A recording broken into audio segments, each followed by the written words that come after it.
Let's see. We have $50 here from Returner74 saying, Raiden, what's going on? Raiden, Raiden!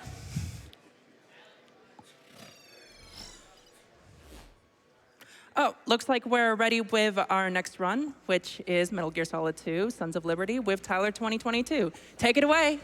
All right, hello everyone. Hey, how you doing? So before I start, I just want to do a quick couch roundup. Right here, we have Plywood and Pythonicus and Miniomegaking. They're going to be helping us, and they've ran the game extensively in various amounts of ways. And this run is going to be especially difficult because this is on the highest difficulty setting, and we are going to try to go for the big boss rank, which basically means we have to beat the game in under 3 hours, have no continues, no alerts, and we can't kill anyone, to be pretty brief. But so you guys ready? Yeah. Yep. Crowd, are you ready? Yeah. All right, let's get started. All right, we're going to start the timer here soon. In 3, 2, 1. Good luck, man.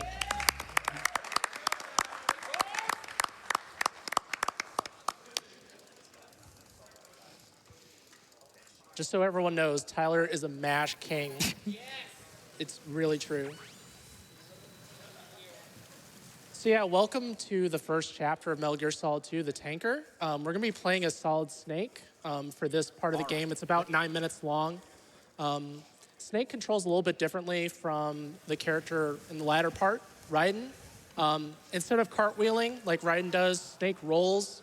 And the roll, unlike the cartwheel, isn't fast to do all the time. You only want to roll into like load zones or like upstairs, stuff like that. He's kind of like an old dude, so he's a little bit rusty, but that's okay. So going into Deck A, Tyler's gonna take a shot here, or dodge it. It's pretty good. It doesn't really take the damage, but I unfortunately missed the roll or something. So, but I'll have more health, but it's not that big of a deal. Also, a little misroll there. Yeah, it doesn't really matter because the boss coming up kills us in one hit anyways, so it doesn't matter if you get shot or not, really, as far as your health is concerned.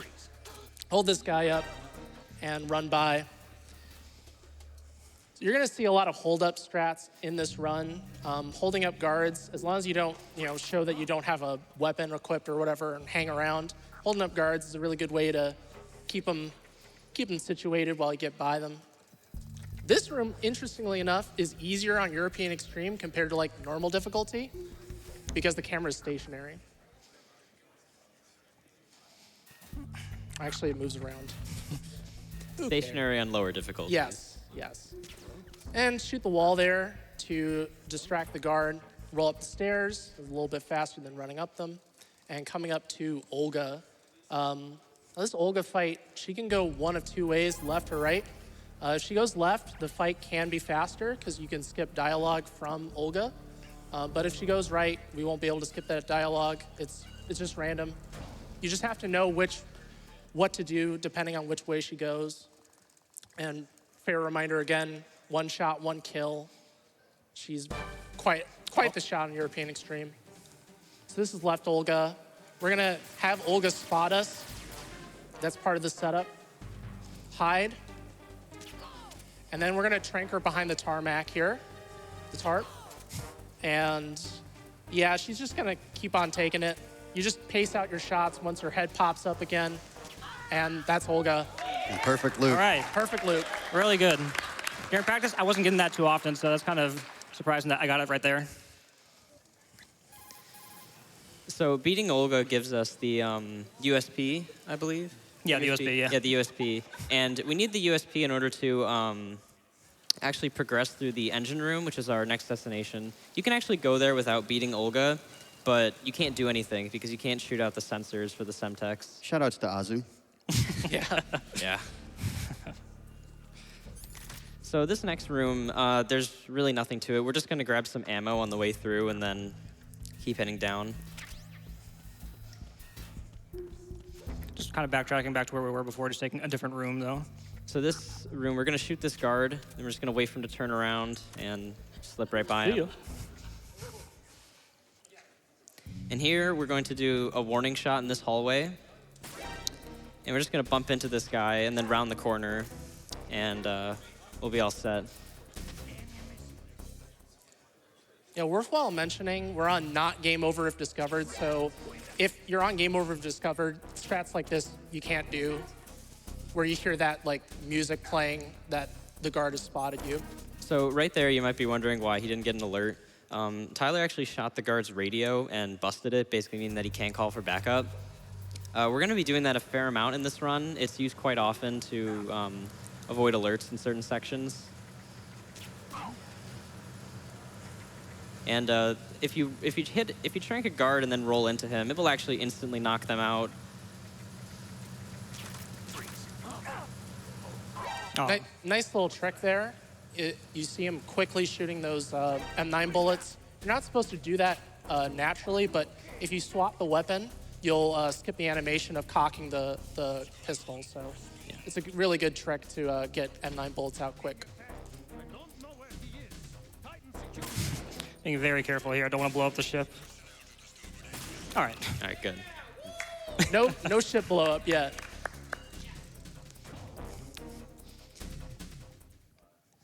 Yeah, and there is actually supposed to be a cutscene in that room that he just passed through with the sensors there, but thanks to the fact that he was in a caution mode, that cutscene doesn't actually play. So right here, we're waiting for a certain section in the hallway. That's Tyler's visual cue. And we're going to shoot this guard up ahead. And he's just going to look around. And it just so works out that he's not looking upright, and then we can hold him up.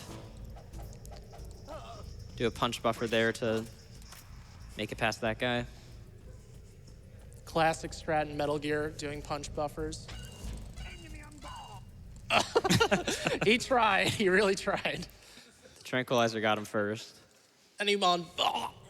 So right here, there's going to be some backup ammo. Normally you wouldn't grab this, but I mean, this one's kind of free and a little time lost, but we definitely need this for the fight coming up because we're going to be using a lot of M9 bullets. But here we go. Here comes the guard rush. Yeah, so guard rush basically just has to trank all these guards. He's going to do a normal shot right there, and then that's just to buffer him so that he doesn't actually go too far back. A couple of these guards, like this guy in the back that's walking back, he'll never hit you. Once he gets behind cover, though, then he actually has a chance to, but while he's walking back and shooting, you're not going to get hit. Yeah, we're all kind of waiting in bated breath because at this health, he only can take one shot. Yeah, you can only take dead. one hit and then he's dead. 3 shots from any guard in this game and you're dead on European Extreme. All right. That's a it. very solid All fight. right, Guard rush.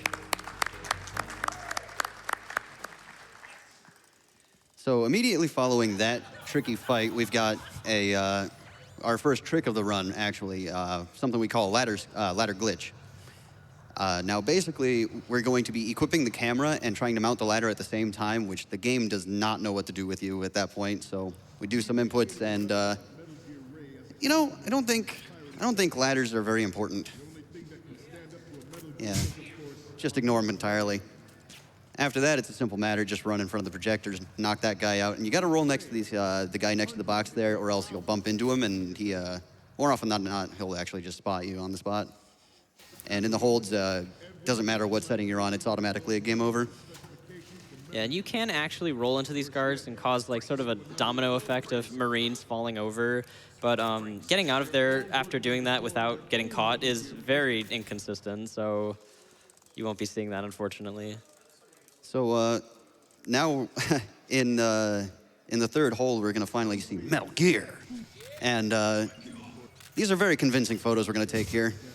Did you guys see the Marines logo? Yeah, I did. Yeah, I did. Yeah, those We're exposing this for what it is with these photos. Yeah.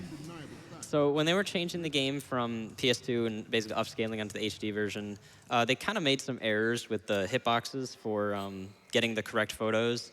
So the Marines logo is actually on the complete side of Ray, and we can't see it from where we're standing, but it says right there, as you saw, that Yeah, that we first got image it. is totally the Marines logo. What are Yeah. you talking about? Easily. You're right. And that's the Taker section, everyone. So that's the first Taker. chapter of the game. First chapter.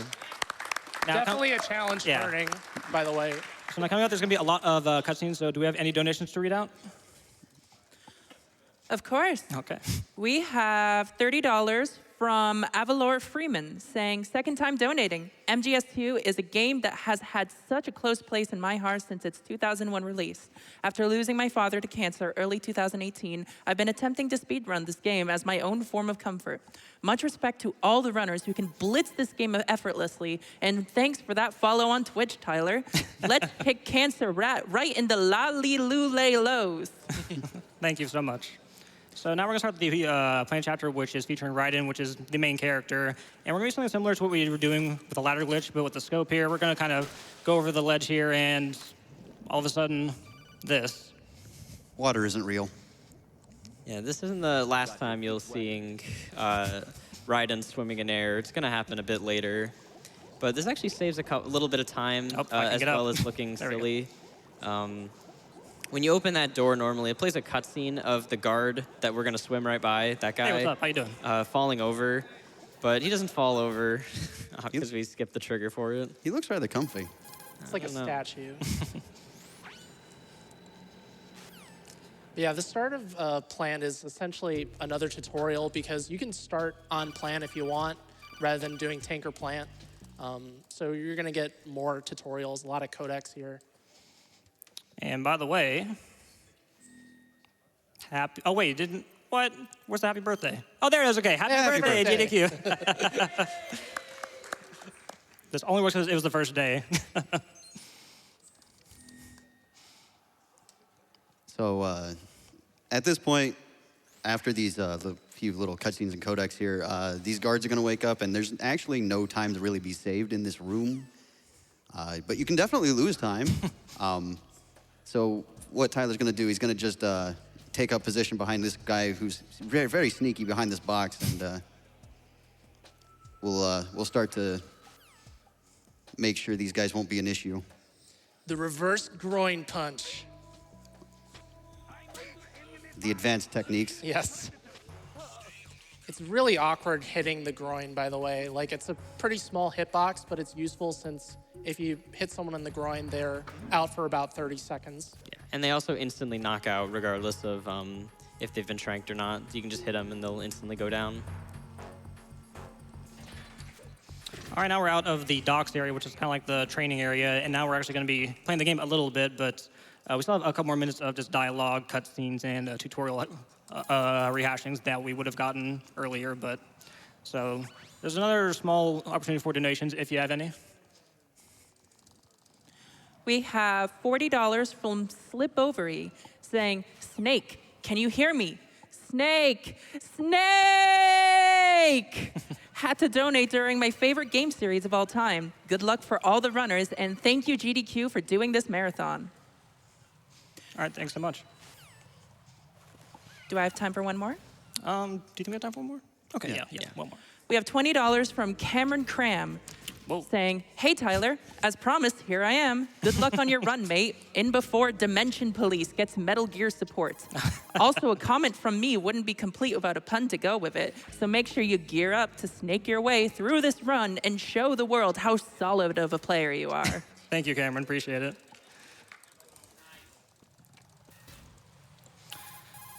So Carl here is going to suggest that we go into hanging mode to get past these guards here, but we're speedrunners, you have a little bit of a faster strat than that. So what we're going to do is we're just going to cartwheel over these little noisy tiles here and just knock over this guy and just be on our way.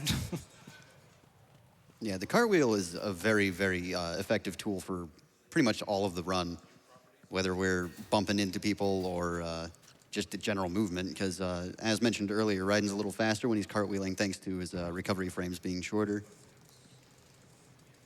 Yeah, when Snake rolls, he has to actually get up, but Raiden just lands right back on his feet, so you can do it more often, and it's faster than Snake's roll. That needs so fancy. It is very fancy. Very athletic. Call midair here, because, you know, why not? It's going to ask us to save, but we don't need that. Just going to skip through that. It's really important that we don't say yes because it actually does take a while depending on how many saves you have on your PS3. It could take like 20 seconds for it to load all the saves, so. Yeah. Hey, Tyler, do you remember what tomorrow is? No. Trying to ask me about 1 hour from now. Maybe I'll come to terms with it. All right. Okay. So yeah, coming up is actually the major thing about New Game Plus. We're playing on New Game Plus here, and you can skip a couple of cutscenes coming up with Pete Stillman. He explains how to freeze bombs. We already know, we don't need to listen to it, so you save a couple minutes from that. Besides that, the only other major difference with New Game Plus is the bomb layout in Strut D and the aim spawn in the hostage room. Besides that, it's the same game. And I believe no sunglasses? No Yeah. sunglasses, Yeah, correct. no New Game Plus 2, you would have sunglasses on, which for Snake looks very odd, but for Raiden, it's a little bit fitting, in my opinion. But So that cutscene with Stillman that we just skipped is about like 5-6 minutes? I wouldn't say a that bit much, about like longer. 2 or 2 3, minutes? yeah. Yeah. It's a pretty lengthy cutscene, and we obviously don't want to watch that because this game goes by in-game timer, and during the cutscenes, the in-game timer is ticking, so we want to make sure to skip every cutscene. There's another warning shot, and we're just out of there. We don't got to worry about that guy. Now the Cypher's here. Just gonna take that out real quick. And we're gonna be going in counterclockwise order here. And we're not gonna do Strut C because we do not want the guards to spawn in there. And also, doing that one last sets up things a little bit better towards the end because there's gonna be a cutscene followed by a codec, and we want to save that for whenever we are on the BC connecting bridge just to make it a little bit easier for us. But for most of these bombs, you're gonna be calling back to Stillman, and then he'll be, saying, okay, you had disposed of this, so gonna get a couple of codec calls during these struts too. But this first one here is pretty straightforward. Once we get into strut A, then things get a little bit weird, and going down into F, E, and D, those all get very tough and very hard. So we're gonna go through this bridge here and knock this guy over. Accidentally knocking him into the ocean, but it's no big deal because he doesn't count towards the final kill count for whatever reason. He's just like an accidental It death. was an accident. Yeah, it's an accident. Yeah, we didn't make him fall. We just hit him, and Yeah. Gravity did all the work there. yes. So this one has 2 bombs in it. We have one at the very top of the roof and then one downstairs in the pump room. This first one, we're going to try to hold up the guy and then roll into him, knocking him over. And we did. So now I have to be quick to get out of here. Try and defuse this bomb and run out as fast as I can. And he did not see me, so that's good. Nice. Yeah. And there is actual speed tech for freezing these bombs too. You want to be aiming towards the corners because for whatever reason it's not proximity based. It's actually based on how many facets of the bomb you're spraying. There we go. Second try. A little trick coming up here is what we call coolant rise. So if you equip the coolant in first-person view and stand up, you'll actually skip the animation that would standard be there if you did it in third-person view. It saves like a second every time you do it. Now coming up here, we're going to be using 4 silicon bullets, which is quite rough because we only have 9 bullets in here, and by the end of bomb shells, we will only have 3 left, which will be for the final cipher, so you really can't miss anything here. Otherwise, things are just going to be a little bit slower. So right here, do my second roll, and then I'm going to shoot the cipher 3 times, and then shoot this guy's radio out. And then go to the chaff, which I'll have Plywood go through that since this is going to be going by a little bit faster. Yeah. You need to throw a trap the moment you enter this room, because if you don't, it's going to be very tight here because he has to finish the full call out. He nearly finished the whole call out. If you whiff that by just like half a second, you're going to get an alert there. And then if you stand in just the right spot here, you'll hit that bomb with the coolant.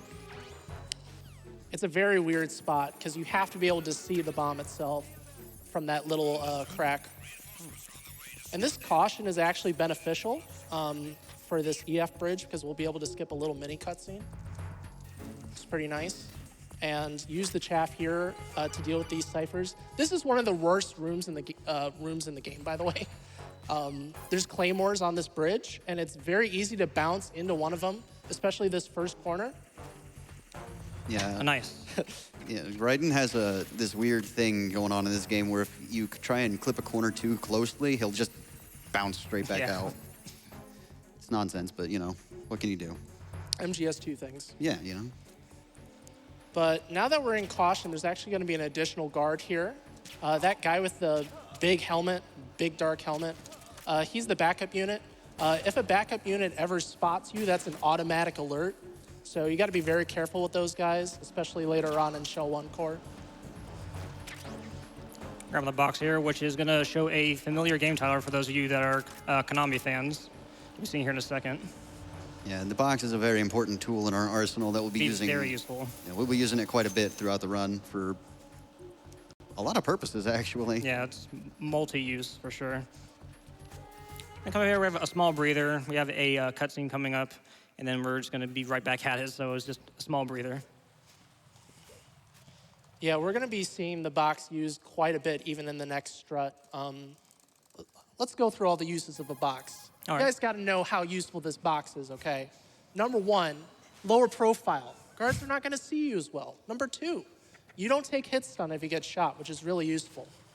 Number three, if a guard spots you and you equip the box immediately after they are done spotting you, they won't shoot you for whatever reason, which is really nice when we only have 3 hits until death. And then 4, you get a tighter turning radius, which is really nice when avoiding claymores like on the EF bridge. Yeah, and the only actual downside to that would be that because you're crouch walking in a box, you're moving a little bit slower, and also you don't have access to your cartwheel.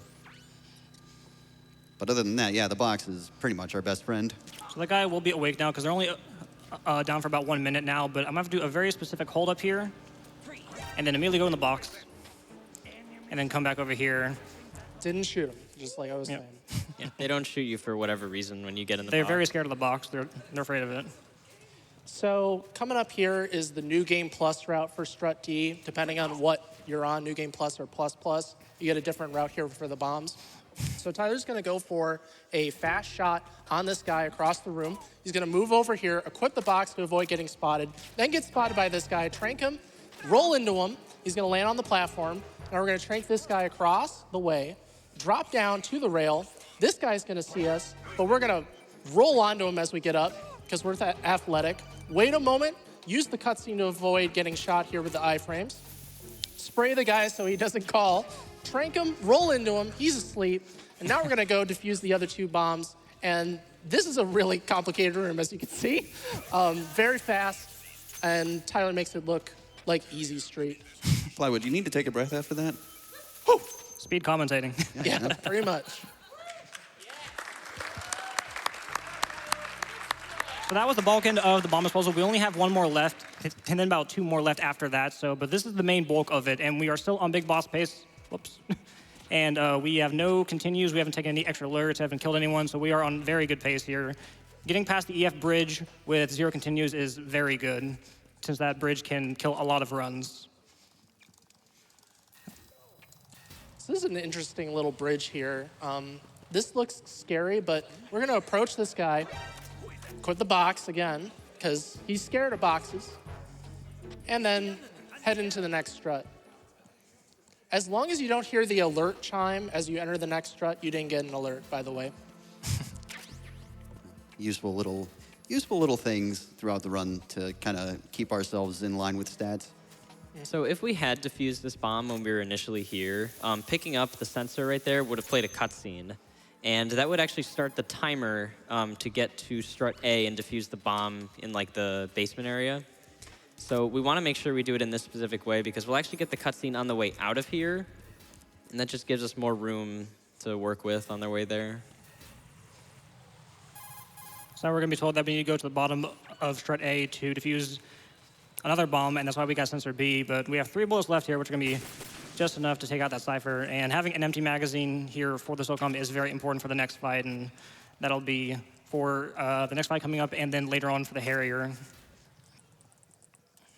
Coming up here, similar to a strat we did in the tanker, trank a guy, make him be like, huh? And just sneak right by him. Very intelligent guards. Nice. And then he fell asleep. And this poor guy, he got out of the ocean. Oh, no. And again. Sorry. You know, he just climbs all the way up and then Poor Gets guy. back on patrol and just gets knocked right down. he's having a bad day. Real tough. You better get paid overtime. Hazard pay.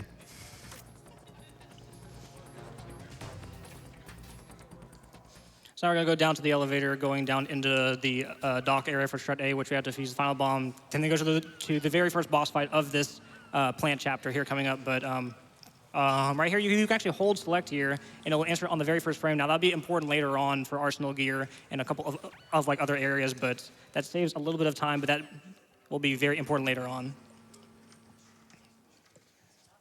Yeah, there's not too many codecs you can buffer like that, but the ones you can are pretty nice. So oddly enough, the European extreme position for this bomb is like the easiest one. It's really counterintuitive. Like normal and hard, the bombs are in a bit more sneaky areas, but this one's just kind of like just sitting on the wall. It's like the one bone they throw you. Fat Man has like no subtlety on European extreme. No. Yeah. He's probably lazy just from doing for like, easy and all that. Oh, whoops. There we go. A little minor hiccup. A little early on that. Yeah, a little early. He was trying for the frame perfect codec answer. All right, here comes Fortune. The boss fight where we avoid getting shot. Yeah, so the basic strat for this is we're going to actually use the fact that our SOCOM is empty to pop out and shoot, which gives us iframes. However, if we had ammo in the weapon itself, we would actually trigger a mini cutscene where the bullet just kind of whizzes past her, which slows things down a little bit. So, and we're also following this little pattern here that specifically so that we can like reduce lag and also just kind of keep ourselves occupied. If you're on out, you're just going to do this the whole rest of the fight, so there's not too much else to really talk about.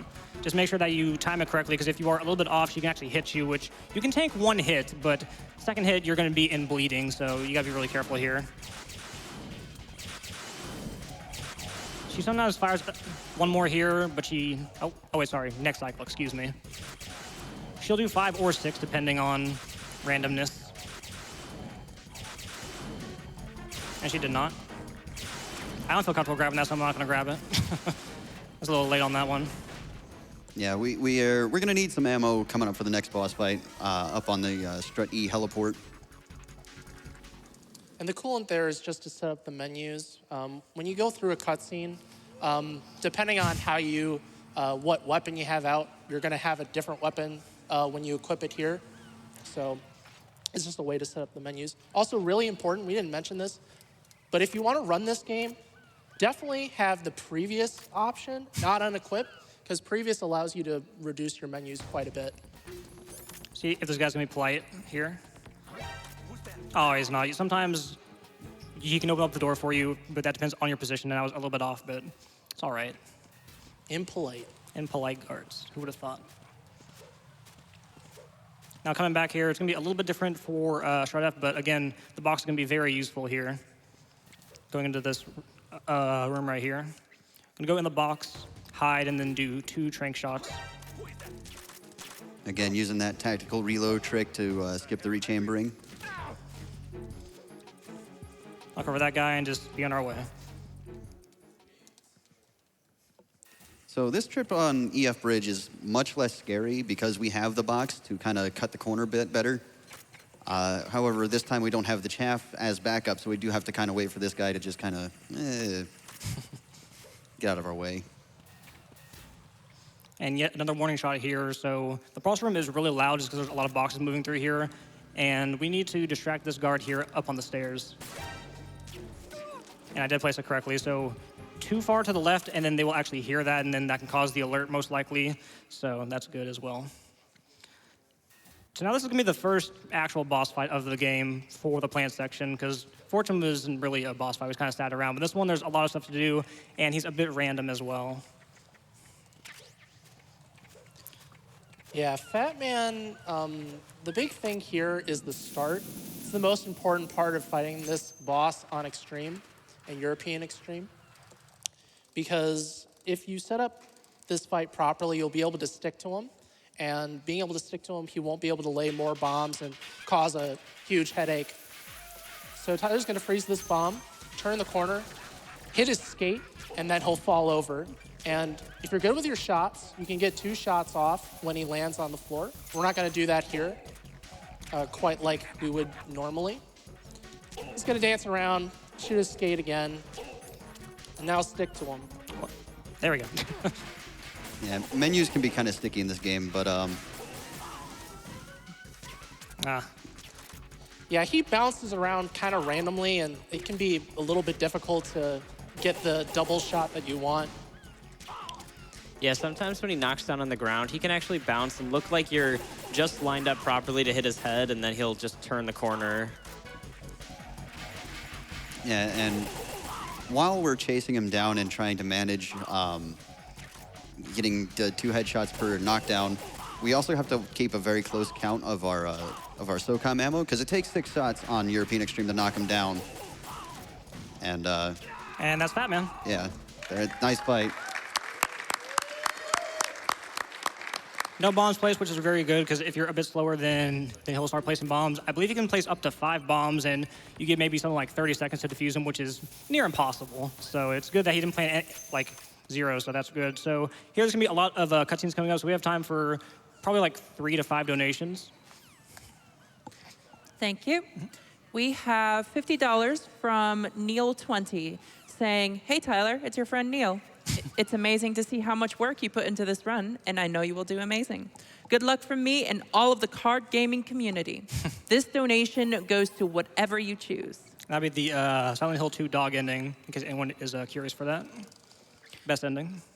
We've got $25 from the Humanity saying, "Brother, it's been too long." I remember staying home sick from school to play this game. We have $7.77 from Banana the Switch saying, "Good luck, Tira and Tyler, less than 3. Thank you.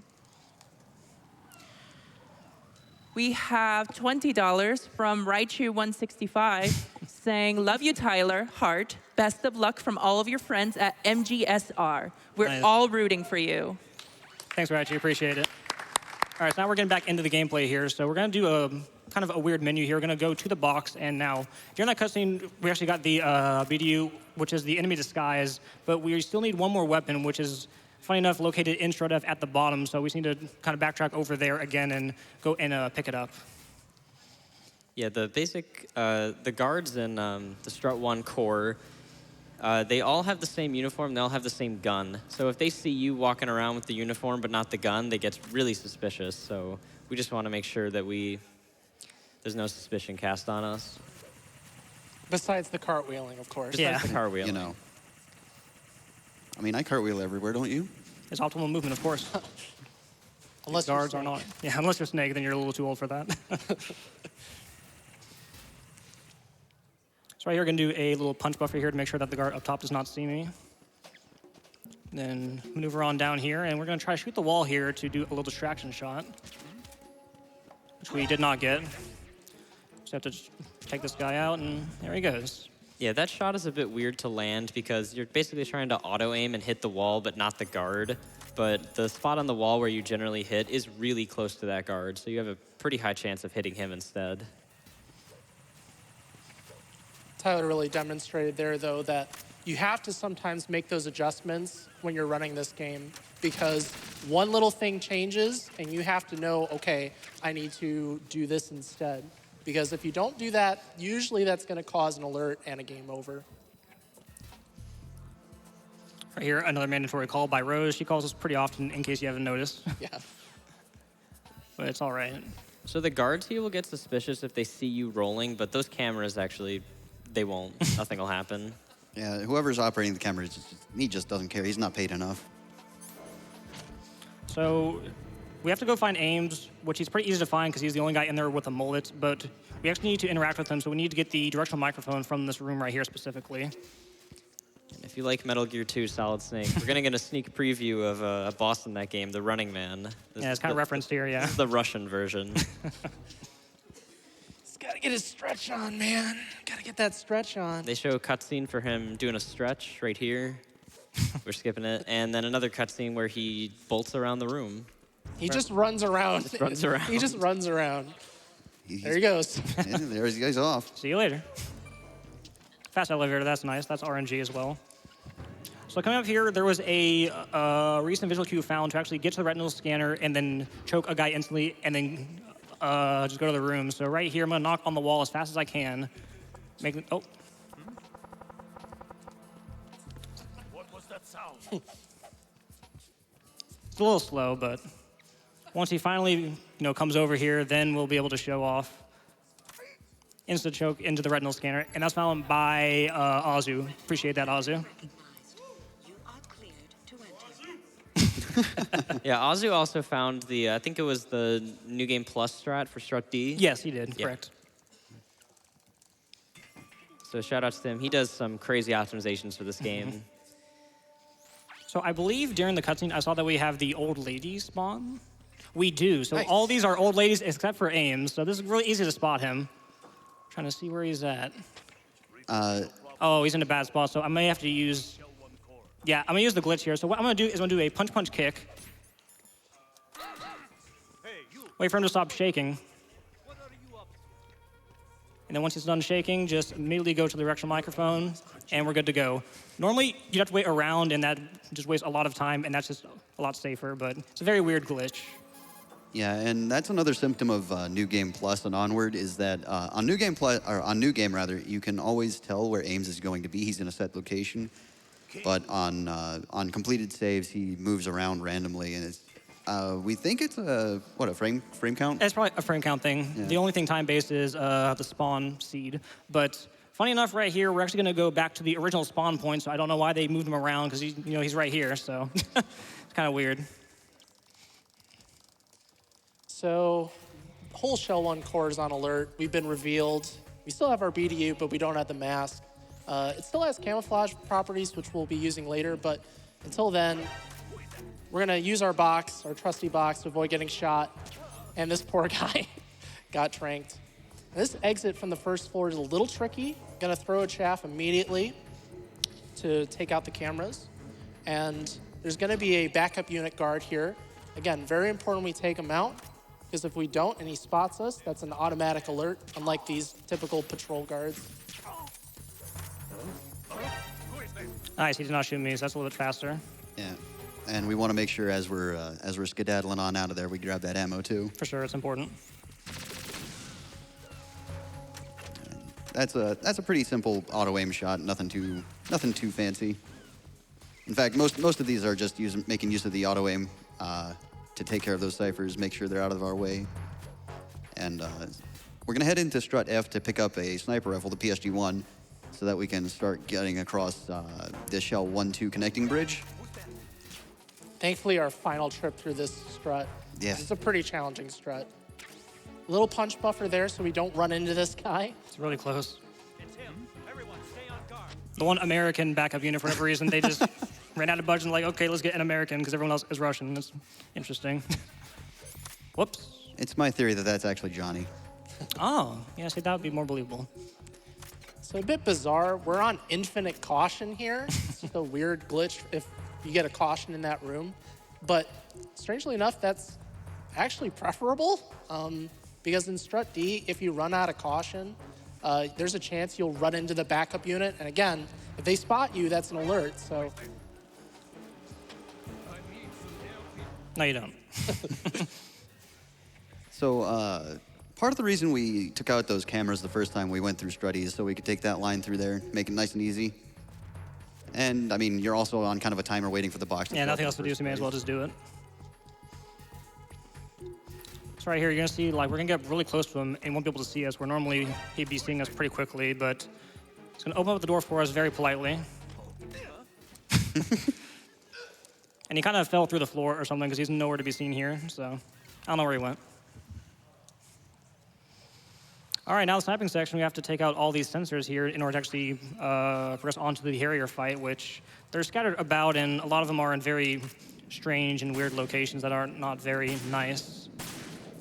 yeah, there's more sensors on Extreme. So you gotta know where to aim. And Tyler's kind of a show off. He likes using the SOCOM here. You can use the PSG-1, but you know, it's pretty cool, like sniping with a SOCOM way across like that.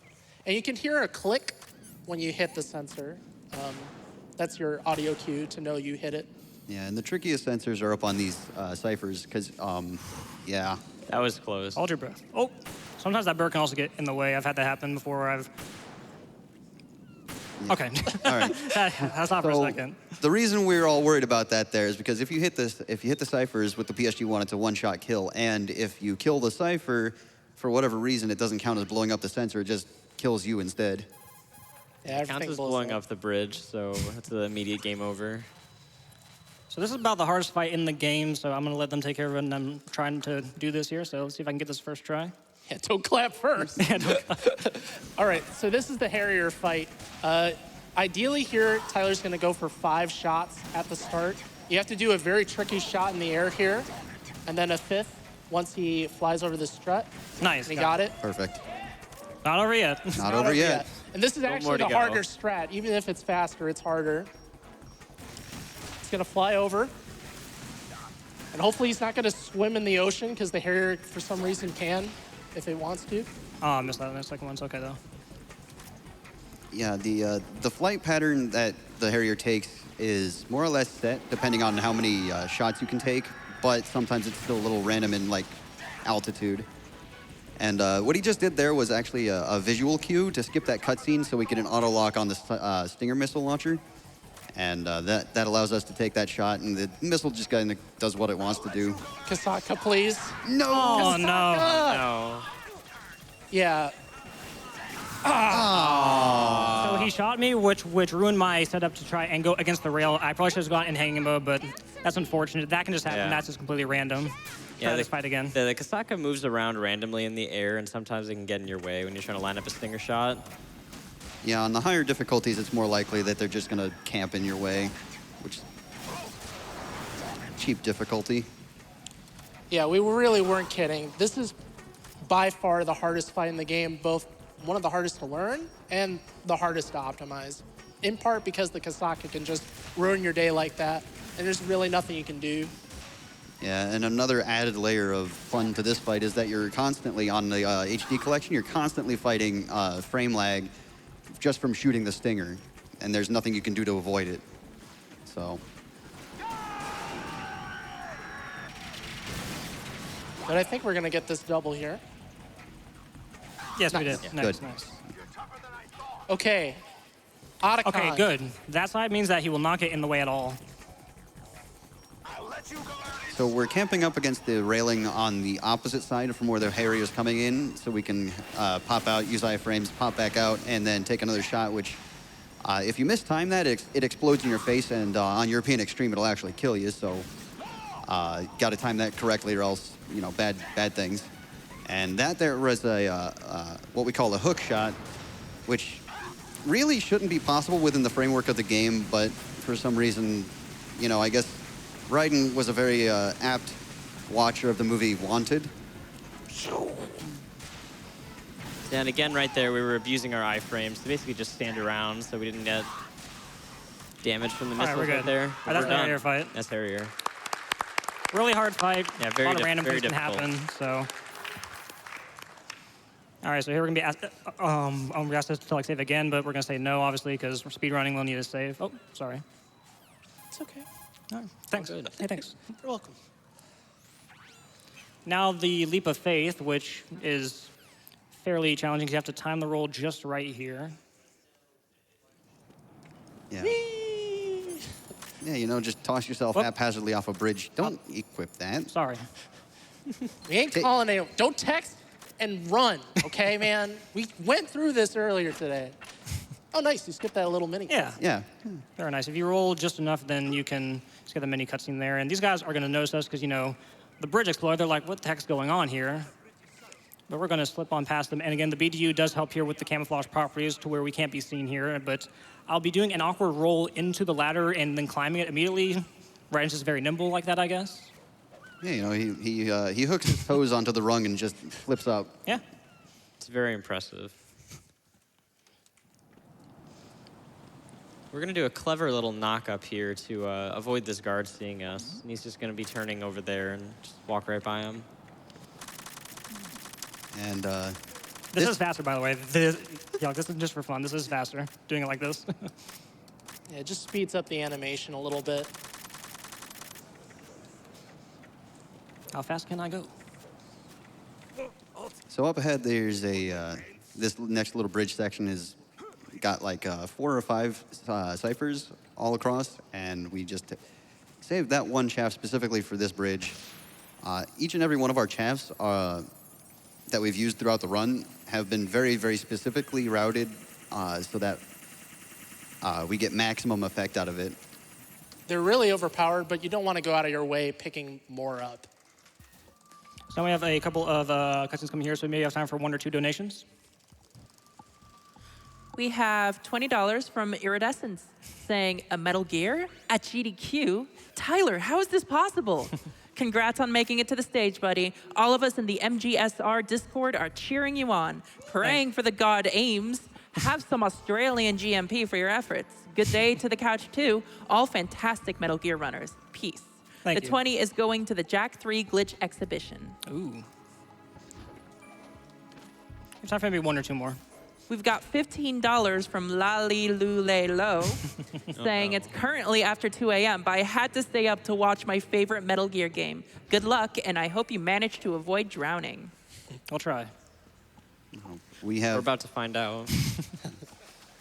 We have $25 from Sora155 saying, hey, Tyler and Couch, Sora here. Just want to say that I thank you for being a friend and a mentor to me, and that the MGSR are cheering you on. I'm so happy for you that you were doing this.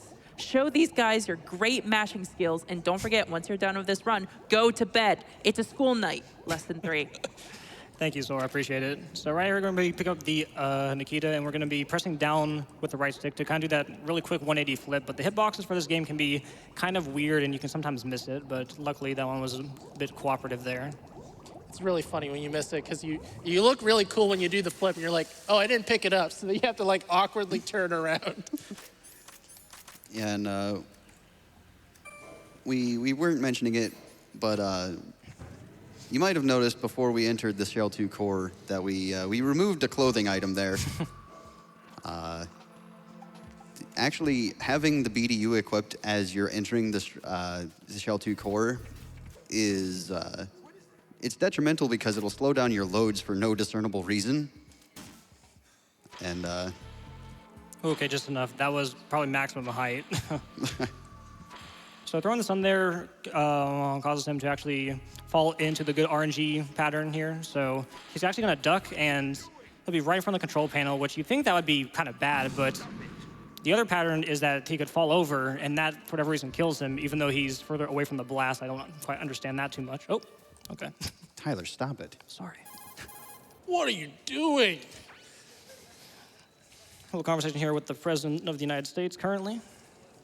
Going to the former president here in a bit.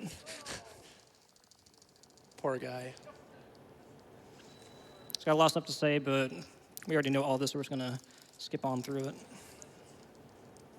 It's got information on the speedrun conspiracy about this game. We can't show it off here, I'm sorry. Sorry, guys. Aw, it's okay. We still open the door. Now, Snake here is going to be talking about taking a photo. Now, I don't know about you guys, but the photo looks very different from what I took. So we will compare and contrast here in a second once he actually goes to the cutscene. I took these photos 2 years ago. I don't we think didn't so. make that. I don't know. It's a little weird. Looks Photoshopped to me. Yeah, wasn't me. Oh. So coming up to the vamp section here, we're going to be using... Forget it. Jeez. Forget it, fine. Okay, so coming up to the vamp 1 section, we have to use one other glitch here, which involves swimming into a corner, which we're going to set up the main spoiler right now, the M9 and the Stinger, but we have to swim at a corner, very specifically mashing circle and the left directional button, and we'll start to rise up and kind of skip the actual swimming section and then go right above it, but it's a bit difficult. Yeah, this was found by Stealth Edge, I believe. Yes. And there is a glitch that you can do here on the original Sons of Liberty version that's a lot easier. But you can't do that here, unfortunately. So we're going to have to swim up, kind of like at the starter plant a little bit. A little bit, but a bit harder as well. Yeah, a lot more challenging. And you have to do this within a certain period of time. Otherwise, you're really not going to save that much time, strangely enough. It seems like, oh, wow, you're going to swim over the whole section. But in reality, it's a very tight situation with this swim glitch. All right, and we made it. So for whatever reason, we're just going to just, go here. Cam's going to go a little whack because we are in somewhere that we're not supposed to be at. And then there's the door leading to Vamp 1 here, so just going to pop on through here and start the fight. Thank you. Nicely done. So, I don't know about you guys, but I'm a big fan of Punch-Out. It's pretty good. Yeah. Pretty good game, yeah. Yeah. I don't know why, I just felt like bringing that up. All right. So right here, I have to see where he lands. He lands in a bad spot because he's farther away, and we don't have a very good visual cue on where he's actually going to be slashing us because he doesn't want us to be hanging right here. About right here. Keep in mind, this slash that he does, it's a one-hit kill. So if you misplace your movement here, you will die. We're going to do double punches in a rhythm so we don't, lose him. You want to stay within his range so he keeps on counterattacking. Yeah, and the hitbox on that knife is a very deceptive thing. You could be like... All right, so we got that kick, so that means that we get that fast cutscene transition. Thank you. But yeah, you can be several pixels away and he'll still shank you. Do I have time for a real quick donation? Yeah, I have time for, yes, a real quick one, yes. I have $10 from Mr. Game and Chow saying, I think the name of this game is terribly misleading. The guards aren't solid at all, and I've yet to see a single gear. They're coming up, don't worry. We're getting one here soon. So in this little tiny swimming section, we have a very, very important item for European Extreme. Oh no. And The swim of shame. all right, the swim of shame. We all like to laugh about it because it's just it's just a funny time loss. But yeah, that's the body armor, and that'll come into play a little bit later. Yeah, the very end of the game. Yeah. But now we get to meet everyone's favorite character. Emma Emmerich. Yeah. Games kind of get a little slow here. A little relaxing time. We've had a lot of stuff going on, so now we have to get to, chill a little bit, which then ramps up at the final climax where things are going to be crazy. So be thankful that this is actually happening because get a little bit of a break, a little bit of a breather. Yeah, it's a solid 10-minute just stroll. Yeah, 10-minute stroll, no big deal. And she can't swim because she has tranquilizers pumped into her legs, so we have to actually swim for her, and she's on our back. We have to keep an eye for her gauge as well, which... Oh. She also can't swim. Yeah. So she's very emphatic about how she cannot swim. Now, you normally grab her hand and then walk her over here, but we're just going to leave her here. She'll be fine. She'll walk right to the room right here. I see right there. What a great escort. Yeah, what a great escort, but it's okay. We'll do a lot of hand-holding here in a second, so a lot of that. So we skipped swimming, kind of, coming in, but we have to swim. Yeah. We have to swim back. And we're very thankful because coming up, there's a door that you're supposed to open on the way there. You can open it on the way back, thankfully. We're not stuck. Yeah, the way the flags are set up, once you hit Vamp, one door opens, but this the second door in that section doesn't actually have a flag associated with it. So it's just closed. Thankfully, like Plywood said, there's a valve on the other side. We can just turn that.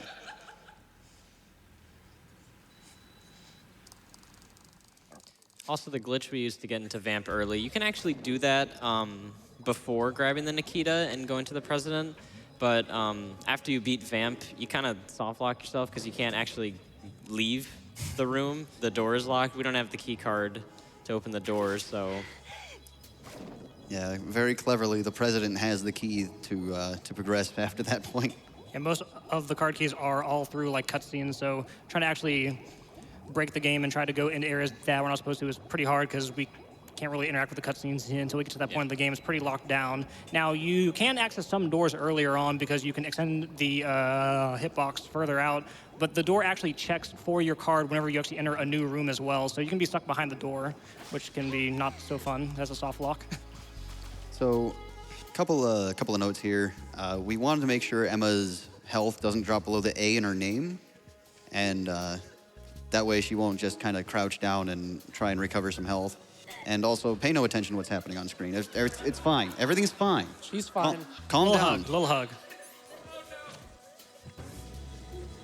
So normally you're supposed to use the coolant to get rid of the bugs on the ground because she doesn't like bugs. I hate bugs. But rather than getting rid of them, we're just gonna force her across. I mean, it's faster. She'll just have to brave her fears. So this walk is, this walk can be a little dangerous, and we're gonna be using a trick coming up here. We're gonna park Emma just ahead of a cutscene trigger and kind of try and bump her past it in such a way that we skip the cutscene. Oh, A little It's far. really hard to do. Yeah. it's very precise, so that's okay. But not only does it skip a cutscene, it also actually makes these two guards ahead disappear entirely. So, Take it safe here, trick this first guy here, then trink this guy before he even realized what's going on. Sorry, guy. it's a pajama party. It's fine.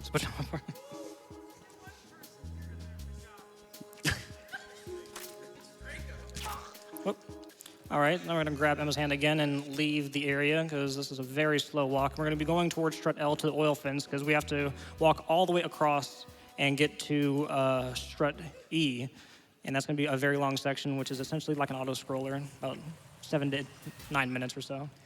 There's actually a small little time saver you can do into loading this area by bumping Emma through the loading zone. But it's pretty precise, and if you actually don't get it correctly, Emma will fall through the floor and permanently be stuck on the bottom of the map, and you won't be able to progress. Someone on this couch knows it pretty well. Won't name specific people, but Yeah, I don't know who it could be, I but don't know. someone, one of us. so they're very confused right now. They don't know what's going on. Yeah, and you hear that phone ringing. Oh no! Uh-oh. Yeah, Don't that hit her. that can happen sometimes. But you hear the phone ringing. You don't want that equipped there. Why can't they locate him? I wonder why. Where is he? Oh, there he is. There he is. What are you doing up there, buddy? He's strutting his stuff. He's getting his cardio in.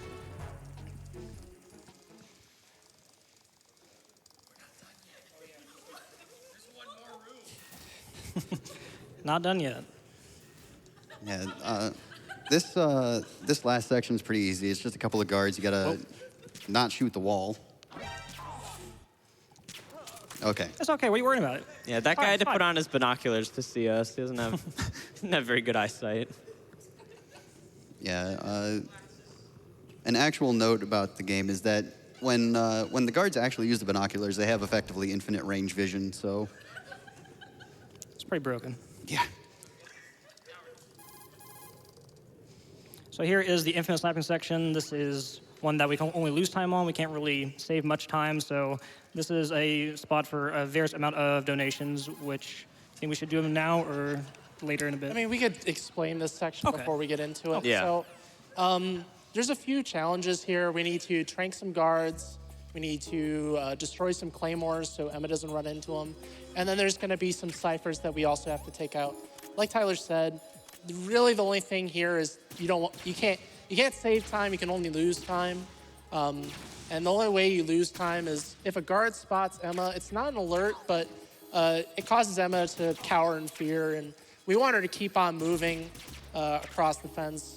The drugs have worn out, and she needs to get going because story reasons. Trank these claymores. Sounds kind of bizarre, but it destroys them. I mean, we want to put them to sleep. Yeah, we got them all. Nice. Fine. But Okay.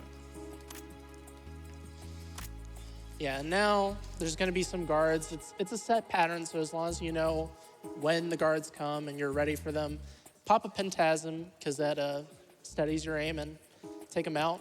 Pretty simple.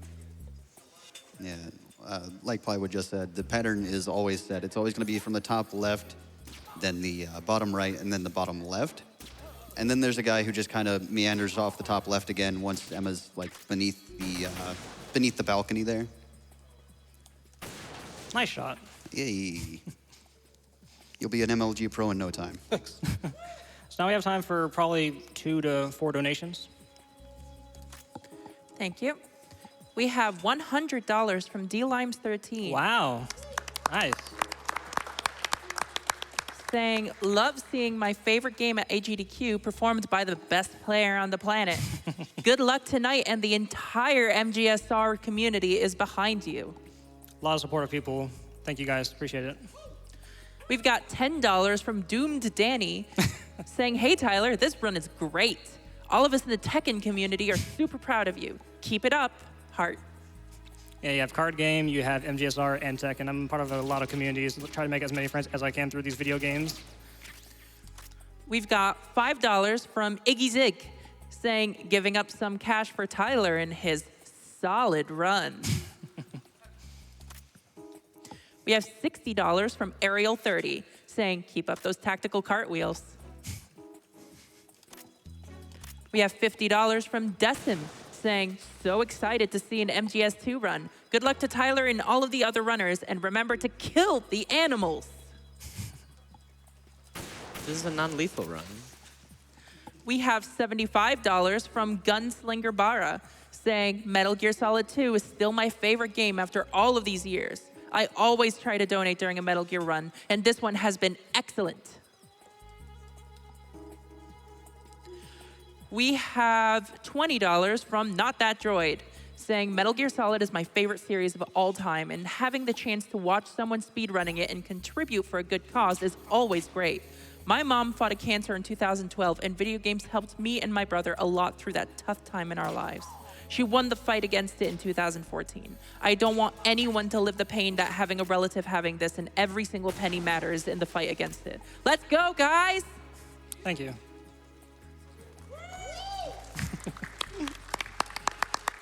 All right, so that was the last column there. Now, we only have one more guard to take out, and then we have a couple ciphers, and we've already taken care of all the claymores so far. And Snake is going to, of course, show up right about here, and he's like, hey, can I help? Not really. You could have been, doing stuff all over here, but he just kind of comes in late. He had to go fight somebody. I wonder who that was. Yeah, if you're on the lowest difficulty, he pretty much calls you me. He's like, hey, man, you need some help? I'm here. It's okay. I got this for you. You can't handle this on your own.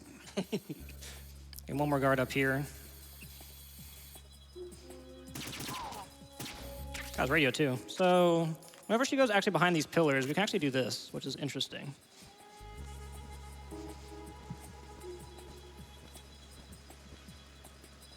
Can I read one more quick one? Yes.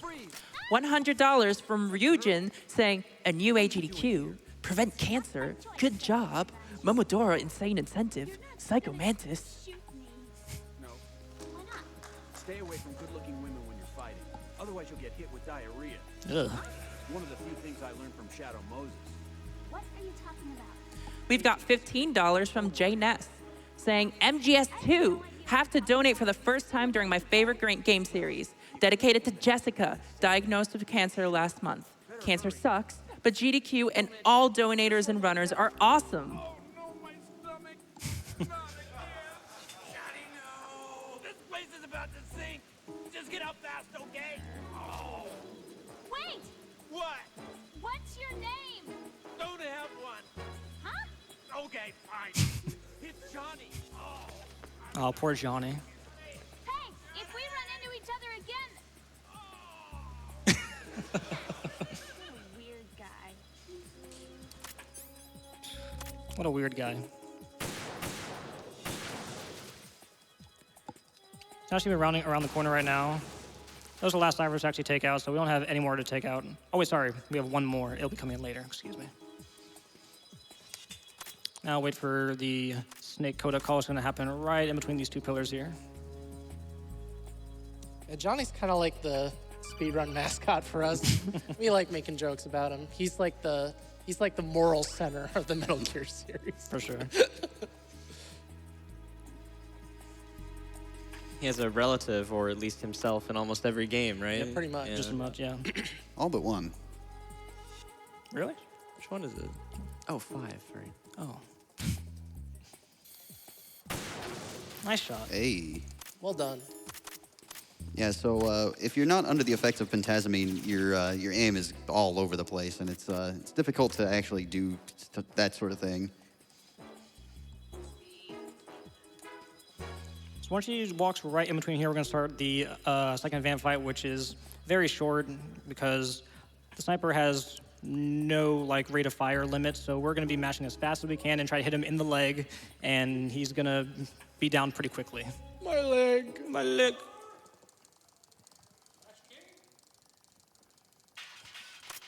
First, we're going to go to the ammo first.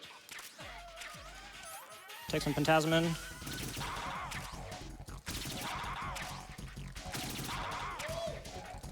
Look at that. Mash King. Thank you.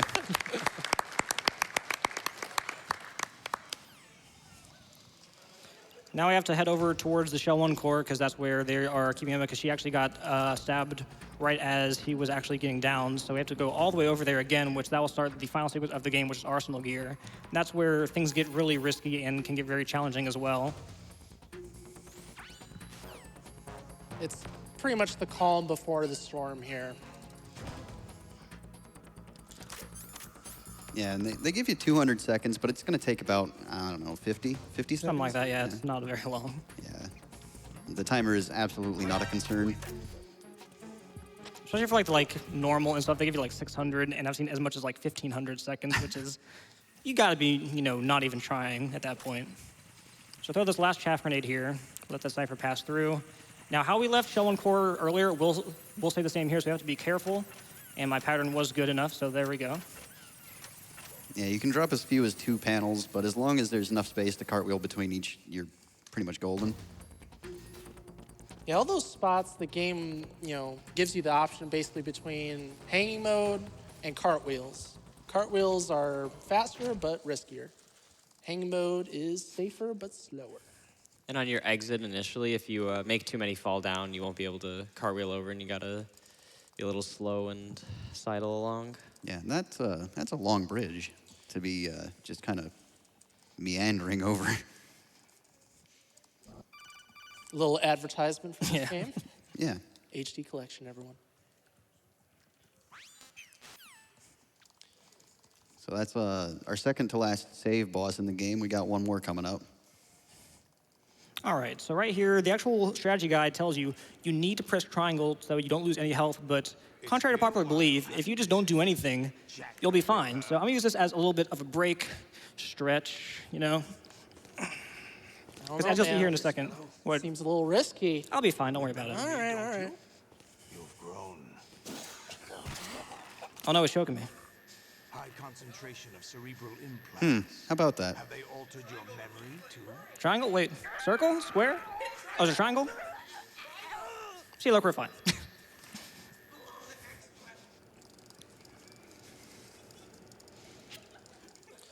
Yeah, so this is Arsenal Gear, the final area of the game, and has some of the really cool strats, and also it's really scary.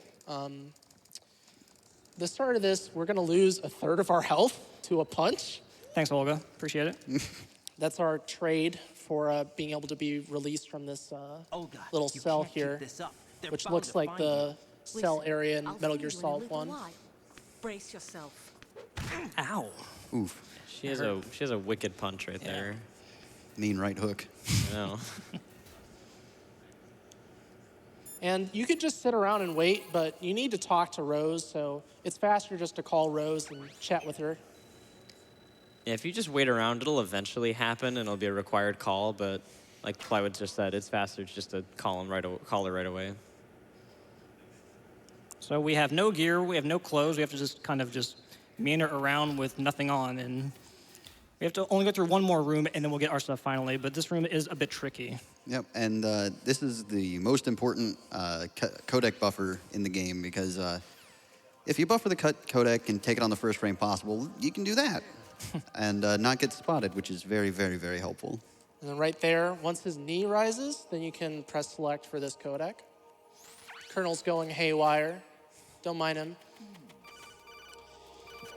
And this part is also pretty scary. I'm gonna avoid this camera and then cartwheel past this gap. And it's a pretty challenging gap to cross, and you got it. It's very easy to either fall or cartwheel too early and fall in. Cartwheel into that Tengu. Very important we do, because if they see us, that's an alert automatically. Yeah, instant alert. keep in mind, Tyler has not gotten any extra alerts. That continue was the only thing that affected his big boss rank. So really good job, man. Very good job. Now this hallway, we're gonna be in here for a decent chunk of time. The first time through, we just gotta take 6 calls, move forward a little bit. Not too far though. Very specific. Yeah, you know, there's a very set set of lines where Rose she don't want to talk to you. She doesn't want anything to do with you. But if you stay within those lines, it's 6 calls. Just take them on the first frame they're available. And then the second time, we're gonna get our sword. And all we've got to do then is swipe it a couple of times and, again, move forward a little bit. Last got a call before Rose here. And there we go. So we have time for maybe 2 donations. All right. We have $100 from Ender139 saying shout out to the back couch for their emotional support of Emma. Holding hands during this level should be an MGS run tradition. We have $25 from Oro217 saying, can Raiden teach me how to swim through the air? Stealth Edge could. Yeah, Yeah. sure. So right here, don't have really much to do. Just slash the sword once and then just kind of waste time for another 50 seconds or so. And then we start the end game, which is the 2 Tengu fights, the Rays, followed by the final fight with Solidus. So this is the end game officially right here. So things are going to be very tough and very scary coming up. Yeah, and it's gonna look very quick, and hey Tyler, I don't think you can make it through that door. Okay, let me try again. Okay, sorry. Yeah, so coming into Tengu 1 here, this part is not a joke. I mean, we're having some fun here, but this part, we're gonna be skipping the Tengu 1 fight, but we have to get to the door first, and getting to the door is really dangerous. We're gonna use a combination of stuns in the box to get there. And remember, we already lost 1/3 of our health, so now we only have 1 hit and we're dead. Tyler's taking it easy. Oh, no. This guy, Yeah. That's all right. it's okay. Another attempt. Yeah. The very start is really challenging. You cannot really get hit there, otherwise there's a very low chance of actually getting out of there alive. So the goal is to get to the door, and what we're gonna use is a punch kick in first person. Once There we go. the kick happens, he's gonna go out of third person, and that's gonna push him past the door and get through this fight. Now the potential exists to actually come into this section with 5 stuns, making it a whole lot simpler, but it's also slower to grab that extra. And that was the skip right there. We skipped the whole fight right there. Yep. Now, we still have one more thing to do. Now, with the next fight coming up, we want Snake to actually spawn with the M4, and that is dependent for the health, so we want to need to punch him once. What are you thinking? Sorry, one more time. What are you thinking? Moron. So now that we have low enough health to actually bring out the M4, which is important coming up. So this is Tengu 2, and this is another skip. Snake's gonna fend for himself, and Tyler's gonna bring this Tengu over back to that entryway, as far away from the fight as possible, and choke this Tengu slowly. You know, we're not trying to kill this guy, we're just trying to kind of keep him alive while Snake does his thing. And it's worth noting that the manipulation for Snake's weapon was actually very, very recently found. Like, I'm talking 2 weeks maybe. Yeah. And before then, it was completely, we had no idea whether he would spawn with either his USP or his M4. And with the M4, it makes it so much simpler because, as you can hear, he's just going wild out there. He has a fairly good chance of dying if he has the USP, so big shout outs to Azu for figuring out that it's just a health situation. So this trick actually was discovered by a cheater. A very notorious cheater. Very yes. notorious cheater, but he did find this, and it does work. Basically, the game just gets really confused that this Tengu has been alive for so long. You know, Tengus are supposed to get incapacitated or die this late into the fight. So the game's just like, you know what? I don't know what's going on. Forget about it. You're just gonna get through this. And there we go. There you That's go. the Tengu 2 fight. That's the skip. It saves a huge amount of time, because otherwise you'd have to fight through many different waves of them, so that saves a lot of time. All right, we have time for maybe one more donation. We've got $25 from Alicia X Life. Hey. So proud of you, Tyler. One more? Yes, one more. We have $100 from Decoy Ocelot, saying, Raiden, turn off the game console right now. Audio, Tyler? Audio situation? We should be fine. We should be fine for this fight. Okay. Thank you. It's gonna be a very long fight. Hope you guys are ready for it. Yeah, this is the epic fight of this game, the Raze fight. We have to take out the equivalent of 20 health bars of Raze, so that's around 20 Raze. Beautiful form, by the way. Yeah. Thank you. I'll try another one. There we go. Nice. As bait. Those days during the Civil War were as real as they Our fight's about to start here in a second. Every day was absolutely. This is pretty much the most intense fight of the run. It's very challenging to learn, similar to Harrier, as far as difficulty of learning is concerned. The very start of this fight is pretty scripted as far as what Raze he's aiming at. So he starts in the middle, goes right, goes left. And here are the big things you need to know. Raze will take critical damage if you hit them in the mouth. So if you hit their knee, their mouth gets exposed. They do more damage. It's, I believe, 3 crit hits and 1 non-critical hit, and they're dead. Yep. And there's 2 different ways to get those crit hits.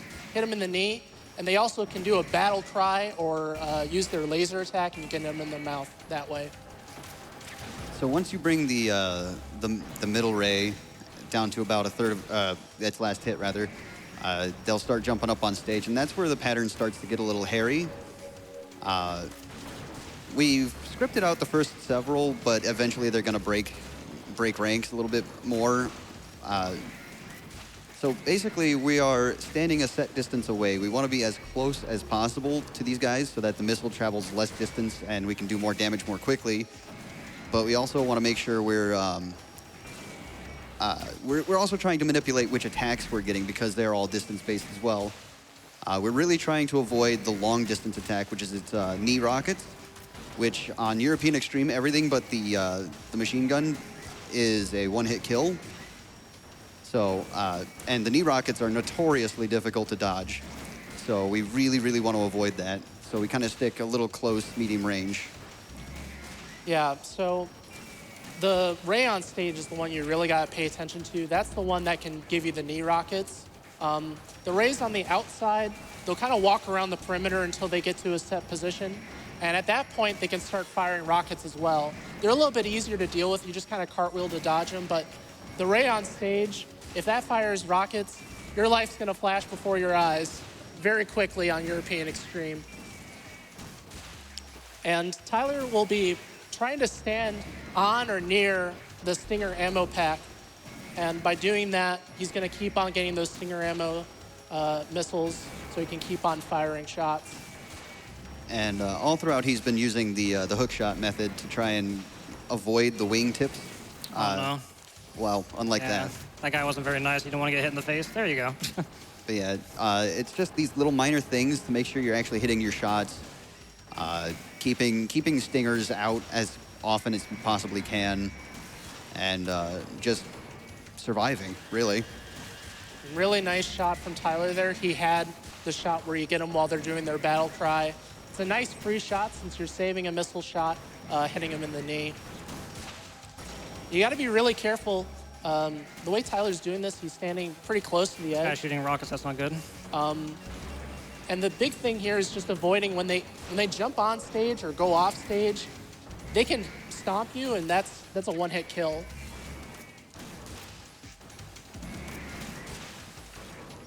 We're all kind of waiting in bated breath because 20 rays is about 6-7 minutes, so one mistake and it's all over. Any European Extreme That's really unlucky. runner will say this is pretty much the most intense, focused part of the run you have to be. It's kind of like, you know, you're juggling, you're spinning plates this whole fight, keeping an idea of where these rays are around you, keep on putting out that damage, keep them all situated so they're not firing missiles at you or whatever.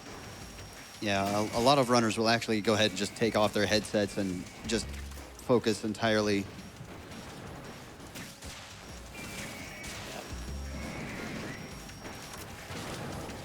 See, right there, that's what I was talking about. That was close. It's very close. You get the benefit of being close to that for that distance for the missile shot, but you're much more likely to stomp on you if you're not careful. But Tyler's really used to this strat as far as standing near him. There's different ways of setting this up on European Extreme. Some runners sit further in the back just to avoid that situation. Yeah, as it was stated earlier, but improvisation is one of the biggest skills you could possibly bring into doing MGS2 runs. You have to know what your options are at any given time. And that goes doubly for rays, because if something less than expected happens, you need to know, okay, I can dodge it by doing this, or I can avoid it entirely by doing this. So improvisation is #1, pretty much. Another real key thing is control of Stinger here. Those we were mentioning before about lock-on and stuff, you can either fire a shot, lock on, and then there's going to be a shorter distance there versus if you lock on, then fire. But again, we want to fire those missiles as quickly as possible, pumping out that damage. Tyler doesn't even give a care. That was brilliant. Yeah. And now that we're in the D series models, we're getting pretty close to the end. Just got DO3G, DO4G, and DO5G to go. And again, we don't really have to kill them, we just have to deal that damage equivalent. Yeah, we just need to take out 20 ray health bars. And you'll actually notice this because the E series will start to show up, but we'll have won the fight before all of their health bars have been depleted.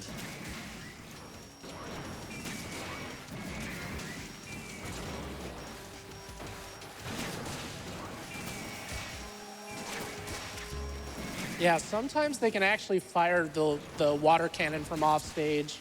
It's very rare, but it can happen. Very, First very try. solid. Ooh. Very, very good. Couple of scary moments there, but for the most part, it was good. Yeah. Only a couple scary moments. Yeah, you know, not too many. So now we're going to get into a sword fight on top of Federal Hall with the former president.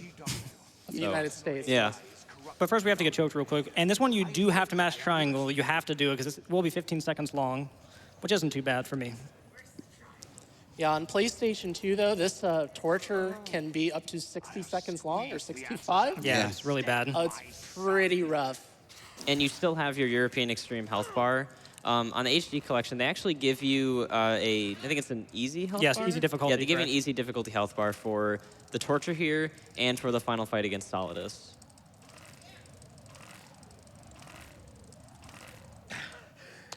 And there's the mashing boss, I guess.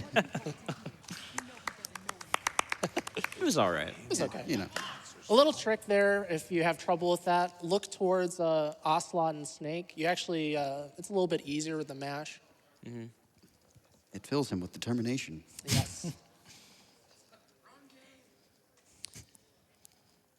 A lot of cutscenes here as well, and we're going to be going into the final boss of the game, Solidus, which that one has a little bit of a cool tech as well, but a lot of cutscenes, a lot of things to talk about, which is not important to us right now. We just need to finish the game, right? Don't want to go overestimate. That's right. Yeah, if we were to sit through all of these cutscenes and codecs, it's well About over an hour. it's well over 40 minutes. Something like that, yeah. It's very long. A lot to talk about. Do I have time to sneak in a real quick donation? Yes. Yes, yes. That's great, because we have $1,000.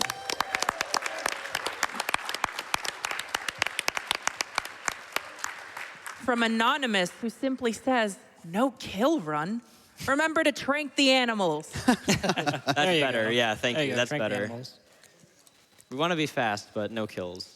Correct. We have to fill our animal conservation platform. Exactly. Wait. No, not that's this the one. wrong game. Wrong Wrong game. game. So yeah, here's the President of the United States. He's a samurai expert, 2 swords.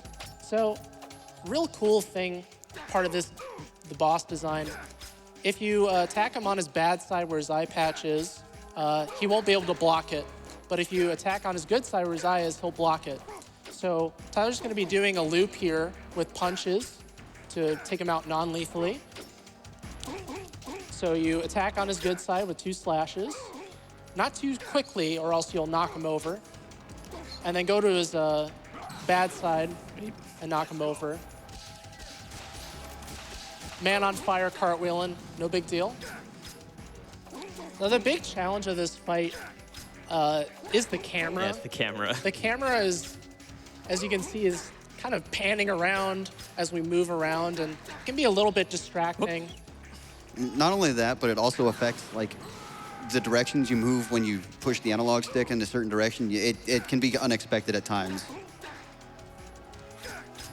And of course, if you're on this ledge and you move a little bit off like that, you can fall off. You're not going to die or anything, but it is kind of annoying. Thankfully, Solidus is not a big deal, and it's a big relief after the Raze fight. Yep. So phase 2, well, it gets interesting. Apparently. Yeah, But he loses his Doc Ock arms, and he's going to start scooting all over the place. And we're going to reinitiate the loop, but the first attack we want to see coming back out of this is the People's Elbow, which sadly didn't happen. Oh, Whoa. no. Oh, Yeah, no. that's what we do not want to see. He can do a double overhead slash. You can't block that, so you have to be ready to get out of the way. But again, we're on HD collection, so it's not going to do a ton of damage. If you're on PS2, though, ow. Yeah. But like I said, just reinitiate the loop, and no big deal. Yeah, the camera in this fight really does not like being up against the edge of the arena. And it just so happens that doing the loop will pretty much always put you at some corner of some kind. And that makes the camera just very strange. What's wrong with you? Yeah, and it's kind of, oof. Come on, dude. It's What's wrong with you? Oh, again? Whoa. Solidus is spicy tonight. Yikes. He just wants that camera time. It's the big stage.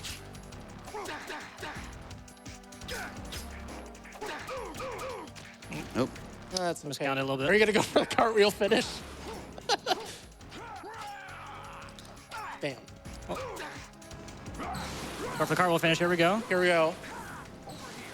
And there's Nice. Yes! Yeah. Nice. Time. Time. Very nice. Very nice. So what was the final time? This is a 126.01. Nice, 126. That is well under estimate.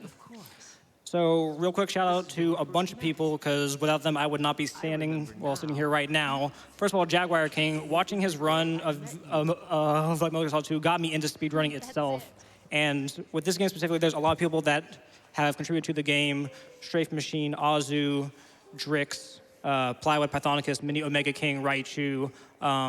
You have Iridescence. You have I'm Ruckus. There's just a bunch of people in the community in general that have made this game what it is today. And I do thank you all. And thank you all for accepting me for this run. And thank you for all the donations. And do keep it up. And thank you so much. You guys have anything you want to say? Yeah, if you want to learn one of these games, check us out at MetalGearSpeedrunners.com. .com. All right, thank you so much, guys. Thank you, Tyler2022, for his run of Metal Gear Solid 2 Sons of Liberty. I've got a lot more donations here for you, so stick with me. We've got $25 from Kitty Hamilton, saying a donation dedicated to katana-wielding former presidents with tentacles and cowboys with possessed arms.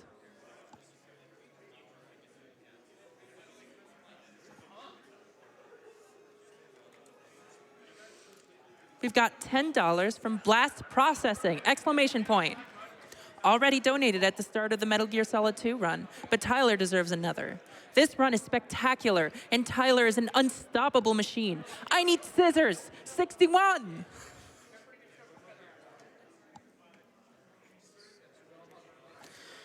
We've got $25 from the Mid-Boss. My mother is a 2-time cancer survivor, and I have a full calf-size Metal Gear Solid 2 tattoo. I couldn't pick a better reason or game to donate during.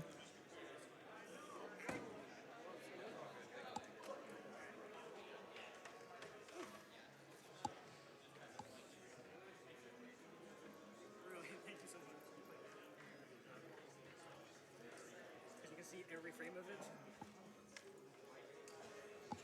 My friend told me that that's like arcade style game like that.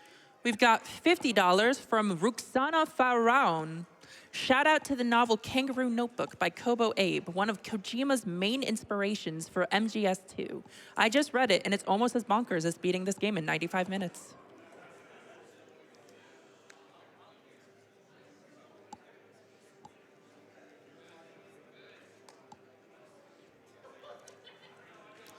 We've got $40 from Slayer Hellboy, saying, I lost a good friend of mine last year to cancer.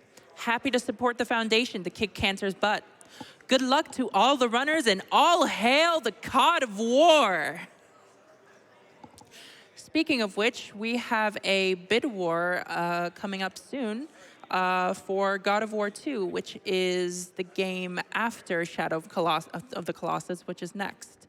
Currently, the costume choice for God of War 2 is leading with God of War at $3,200, with Athena closely trailing at $2,000. Athena can surely catch up, so make sure you donate.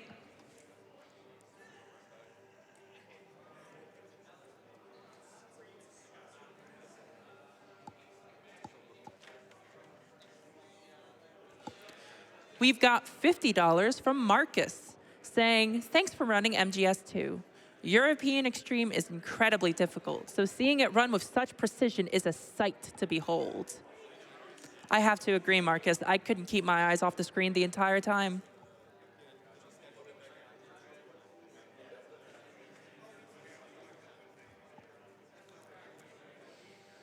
We've got $100 from the Moon Master, saying, shout out to my boys Griffy Poo and M. Croy Boy. John may not be with us any longer, but we'll have MGS2 to remember him by.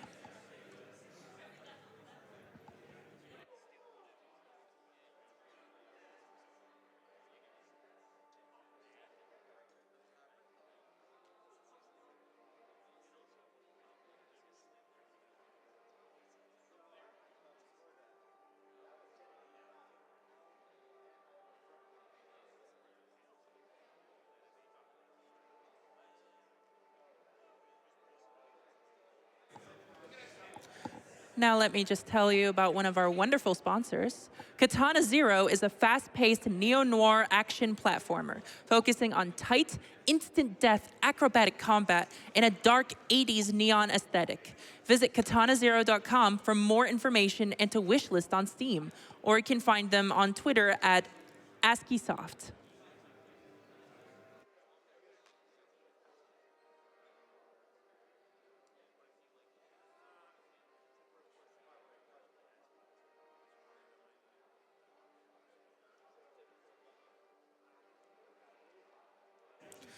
And now coming up, we have an interview with the God of War 2 runner, RagnellGoW. Take it away, Keizaron. The right one would be next. Okay, I'm not gonna look at the camera. Okay, cool.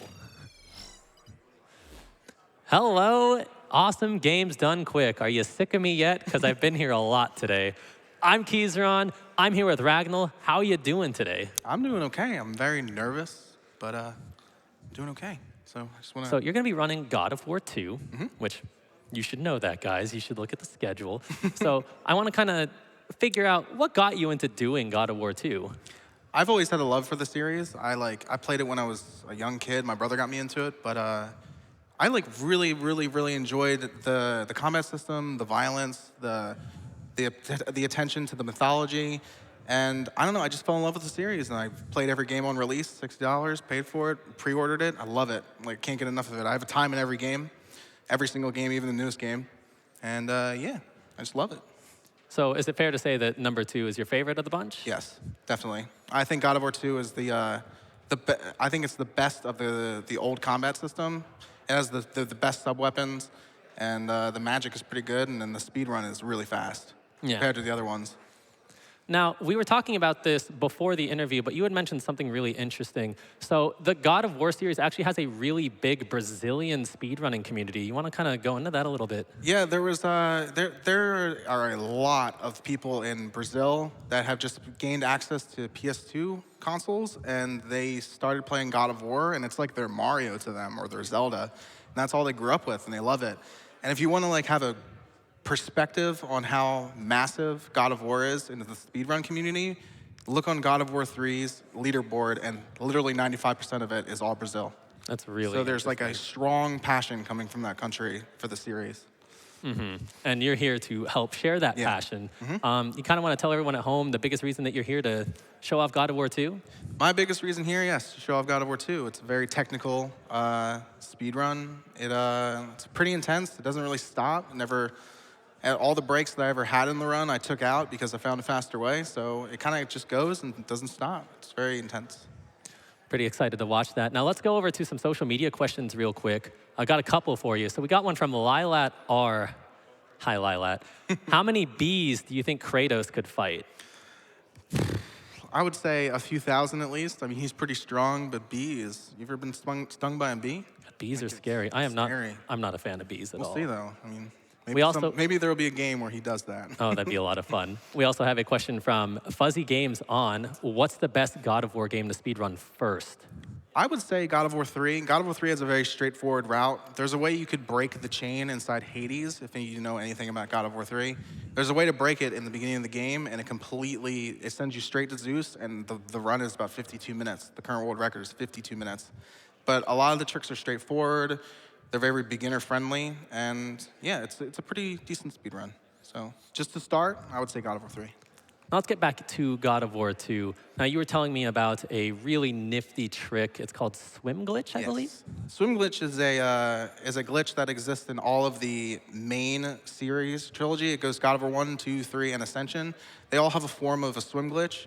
But basically the premise is if Kratos hits a surface of water outside of bounds, Kratos will just swim through the air. And it's going to be a highlight of God of War 2 coming up tonight. So it can skip a lot because essentially you can fly everywhere. It's similar to the Metal Gear Solid swim glitch that it was being displayed just 30 minutes ago. It's very similar.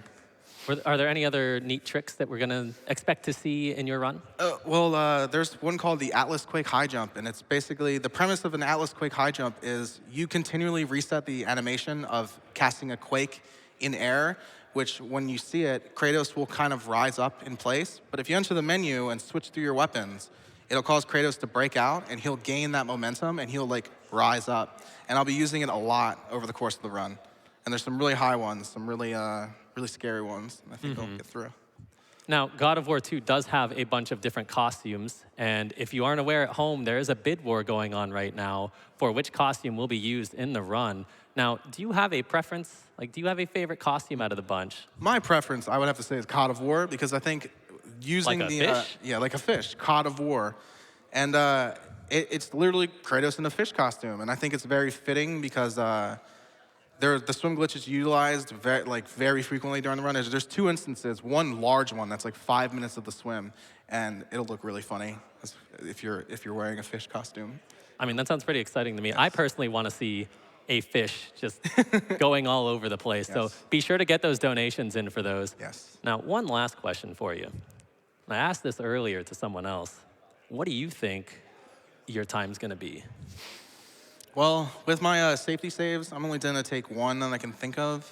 But with all my safety strats and other optimizations, I think I'm seeing myself getting like 105, 106, maybe 104. I don't know. We'll see. All right. Well, awesome. Thanks for taking the time to take this interview with me. No problem. We got Ragnell again.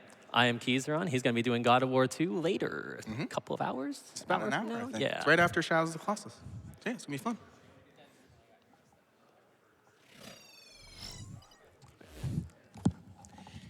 Thank you, Keizaron and RagnellGoW. So up next, we have a speedrun of Shadow of the Colossus 2018 by Church Neo. So if you enjoy seeing gigantic monsters cut down to size really, really fast, I highly suggest you stick around for it. Until then, we have a few more donations. We've got $10 from Sydney130. saying, hey GDQ, it's Sid the Kid, chiming in with my first ever donation during my favorite game of all time, MGS2. I've made so many of my friends through our mutual love of Metal Gear, and I'm so happy to give back to a cause close to my heart. This is dedicated to Fred, who was diagnosed with cancer this summer and is currently halfway through chemotherapy. He's been so strong through every hospital visit, and I'm so glad I got the chance to show him the power of Twitch to do some good. It's the least I can do to help with somebody else's fight against cancer as well. Good luck to Tyler, shout out to Hideo Kojima, and here's to Raiden, the coolest kid around.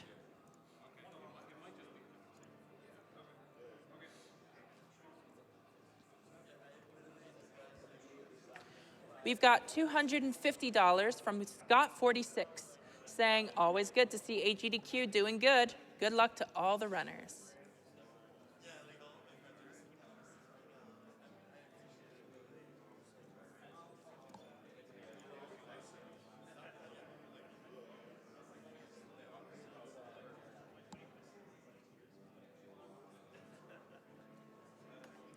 We've got $100 from Sogar Gofin, saying cancer sucks, but y'all are awesome. Move fast, stay strong, keep up the good work. Okay, hand emoji. I think that's what it is.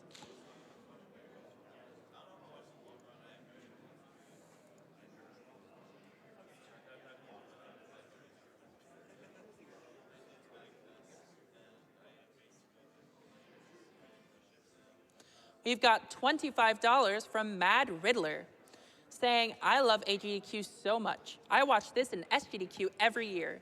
I don't normally have the means to make the donations I want to make, but now I do. I want to give back to a community that has given me so much entertainment. It's not much, but every day I'll donate $25 just to show my appreciation. Let's save the animals and kill cancer. Thank you, Mad Riddler.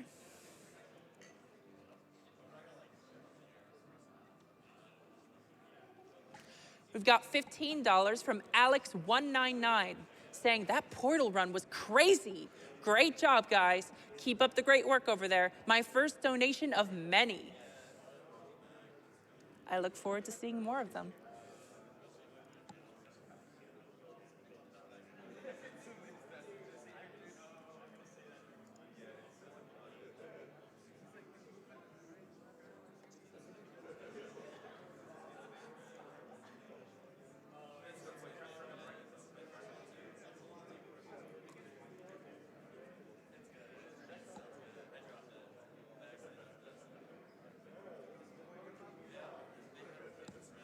We've got $60 from Nico MKWII, saying, hi people, I watched for a lot of years, but I never donated. Today, I donate to help the little golden catbird to fly. Thanks for being such a lovely event. GDQ Heart.